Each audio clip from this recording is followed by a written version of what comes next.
Welcome to the flipped activity for week 12. Today we are going to talk about Kiva, and Kiva's slogan is loans that change lives. So my first question is about poverty. When you think about poverty, what solution or solutions can you think about to help the poor? Some of you may think about donations.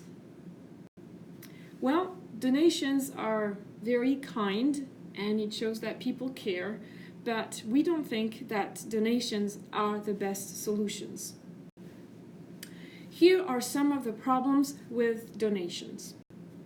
First of all, usually a donation is a one-time donation, meaning that you give money just one time. So basically, people cannot count on your money all the time. And I don't know if you can imagine what it's like to think, maybe today I will get money, or maybe tomorrow I won't, or the day after that. This is a very stressful situation. So donations are only a temporary solution. I think when there is, for instance, a natural disaster, we should help people get back on their feet, and then hopefully they can just keep on with their normal life. However, for people who live in poverty all the time, donations are not a solution. And with donations, people are robbed of their sense of dignity. How can they be proud of who they are or what they do if they're just waiting for us to give them money? So, with a donation, poor people don't feel good about themselves because they're not able to help themselves. And I know sometimes you hear that poor people are lazy or poor people don't try hard enough. However, when you actually talk to poor people, or maybe if you read about people who have talked with poor people, you will realize that they want to change their situation. They have a very high motivation to make their life better. So instead of donations, what can we do? Well, our solution is loans, or in other words, access to credit. Access to credit, according to Mohammed Yunus, should be a universal human right? It should be in the Universal Declaration of Human Rights. Sadly, as of now, it is not in the Universal Declaration of Human Rights. However, Mohammed Yunus truly believes it should be, and this is actually why he left his comfortable teaching position in a university to start a bank for the poor. Yes, he left a teaching job at a university to start a bank for the poor, for people who have nothing.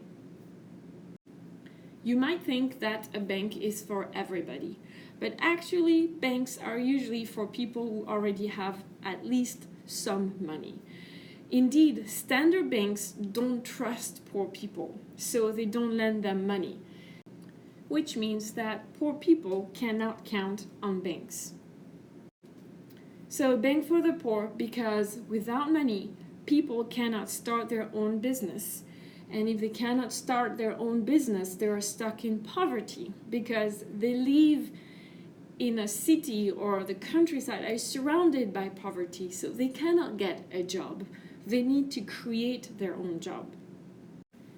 Mohammed Yunus decided to leave his beautiful university job to start a bank for the poor because in his country, Bangladesh, poverty is really, really terrible.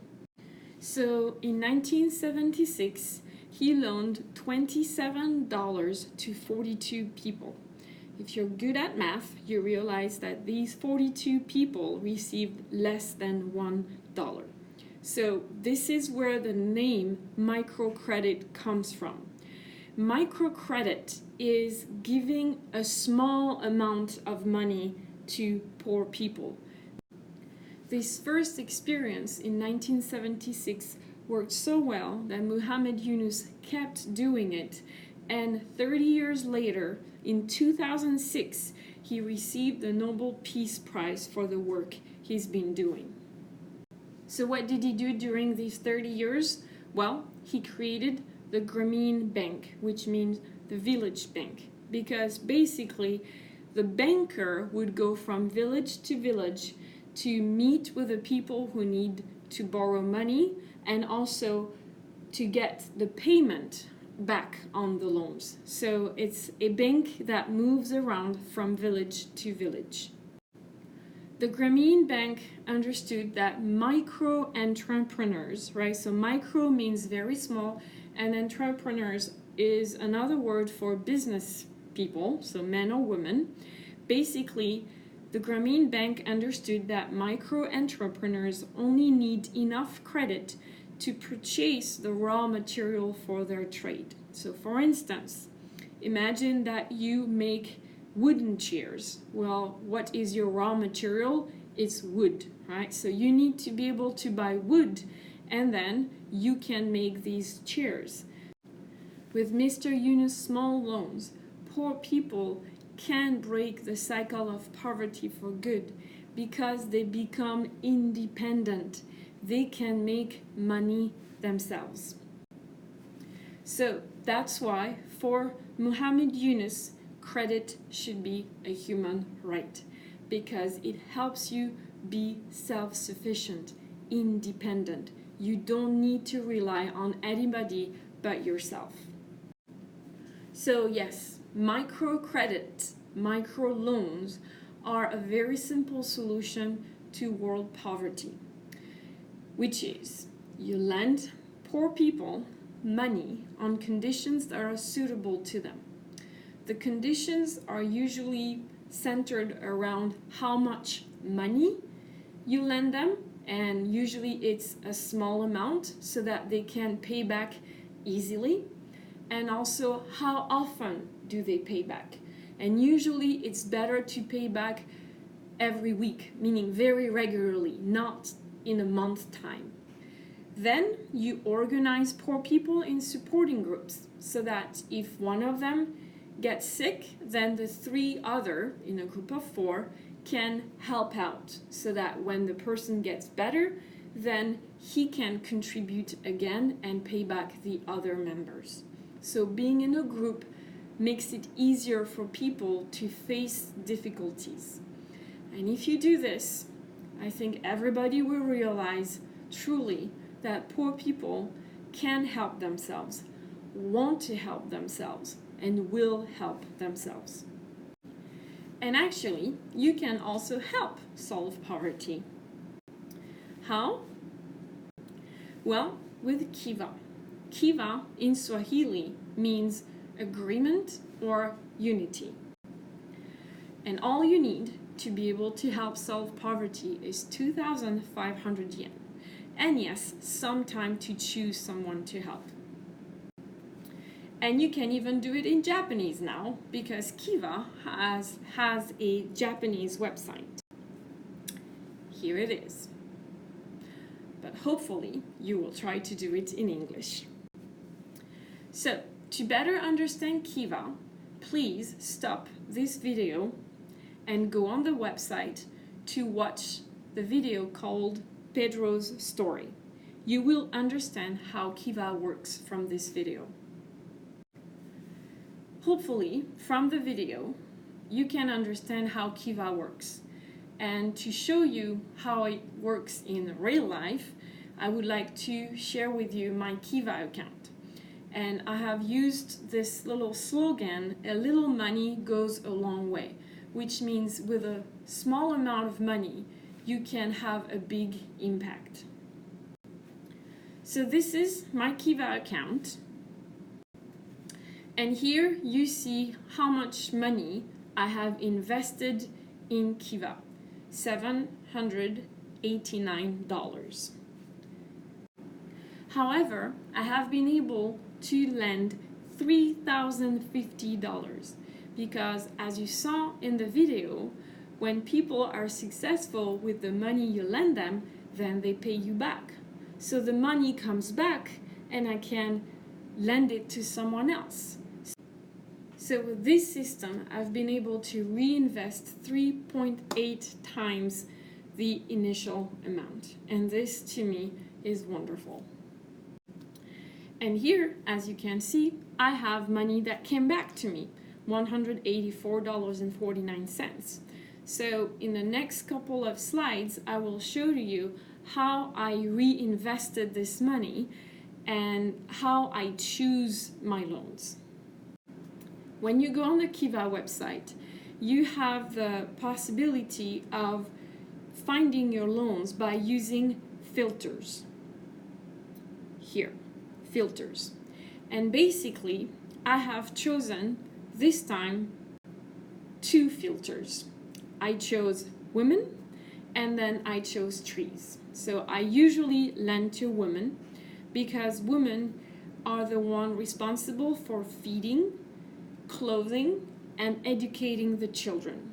And for that reason, I want to give women more power to do so because children are the future of our planet. So I want children to be properly fed, properly clothed, and properly educated. The second filter is trees.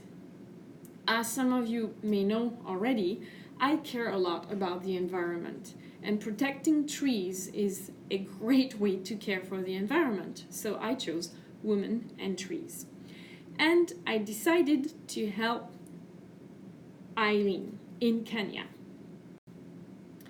I decided to help Eileen because she is a passionate and competent farmer.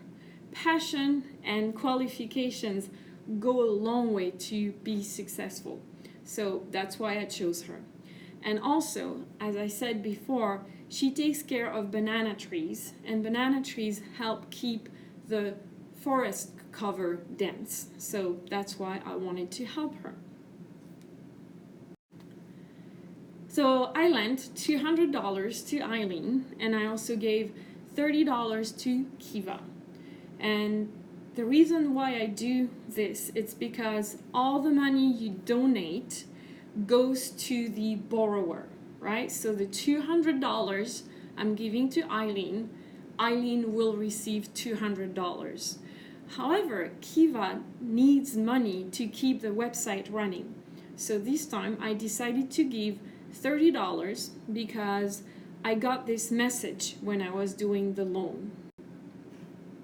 It shows that $30 cover the cost to facilitate this loan. And yes, I really want Kiva to do its best to make loans easy to ask for and easy to give to. So yes, I was very excited to find Eileen, and I feel very confident that her project will be completely funded because actually nobody had lent her money so far. So I really hope other people will see the benefits of her project and lend her money. So maybe you realize I am very involved with Kiva. I truly believe in access to credit. However, in the past, some students were not so positive about Kiva. So in the next couple of slides, I'd like to explain clearly how Kiva works. I call it Kiva technical aspects. So to get a loan. Well, basically borrowers, so the poor people, have to be approved by Kiva's field partners, which means it's not just anybody who can go on the website and post their profile, right? There is a process of selection.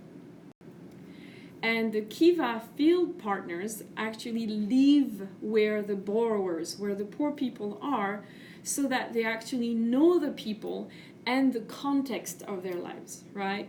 I mean, I have no idea how it's like to live in Kenya, where Eileen is, right? So is it too much money that she's asking? Is it not enough? Is growing bananas a bad idea? I have no idea. This is not my job. It's the job of the Kiva's field partners. So basically, the Kiva field partners do background checks. They make sure that loans don't become too much of a burden, right? That it's not too much money or too difficult for the borrowers to pay back. Sometimes borrowing money can be a burden, like for Japanese students when they borrow money to study in university. Some of them have a hard time paying back these loans. In addition, to be able to get a loan means that in the past, if you have borrowed money, you paid it back. Because if a borrower doesn't repay his or her loan, he or she won't be able to borrow in the future. The next technical aspect is the repayment rate. Well, as of August 2019, the repayment rate is 96.8%. It is actually a very high repayment rate, even if it's not 100%. To help you understand how high this rate is, let's take the example of student loans in England. Well, the research has shown that about 85% of students in England will never repay their student loans. That means only 15% of students pay back. So please understand, we're talking about students who have a university degree, so hopefully they could get a good job, but still they can't pay back. Only 15% can pay back. And here we have poor people doing small business, and 96.8% can pay back. How about Japan? Well, the Japan Student Services Organization, JESO, has a debt collection ratio for 2012 of 82.1%. So again, Japanese students who graduated from university with a university degree, so possibly with better paying job than poor people in developing countries, still they cannot beat the repayment rate of poor people, right? So please understand, Kiva has created a system that really works for poor people. The conditions, as I said before, are good for them to be able to pay back. Last but not least, why Kiva cannot guarantee 100%? Well, as I said, Kiva doesn't take any money from the loan you make. If you make a loan of 2,500 yen, then Kiva transfers 2,500 yen to its field partner. Kiva is not a business. Kiva is here to help us be in touch with poor people and give them loans. So Kiva basically makes money, as I showed you, with donations, right? So I made a donation of $30, so that's something they can use so that they can be working properly. They also get grants, right? So they have to apply for the grants and explain why what they do is important. And they also get company support. For instance, Hewlett-Packard is helping Kiva, Pearson or the Deutsche Bank, Google, and Grameen Jamil. And last but not least, some foundations around the world have been created to help these type of activities. And basically, this is really my question, right? When you make a donation, do you know what exactly happens to the money? With Kiva, you give 2,500 yen. The person taking the loan gets 2,500 yen from you, right? But with donation, do you know how much the organization keeps? It's never very easy to find that information. And then when you make a donation, do you care to never see the money again? Because you won't, right? So either you give as a donation 2,500 yen, or you make a loan and you will see that money back and you will know how it's being used and you will be able to reuse it for someone else. So think about it. Yes, thank you for your attention, and now it's your turn to choose a loan. please read the information in your booklet. Thank you.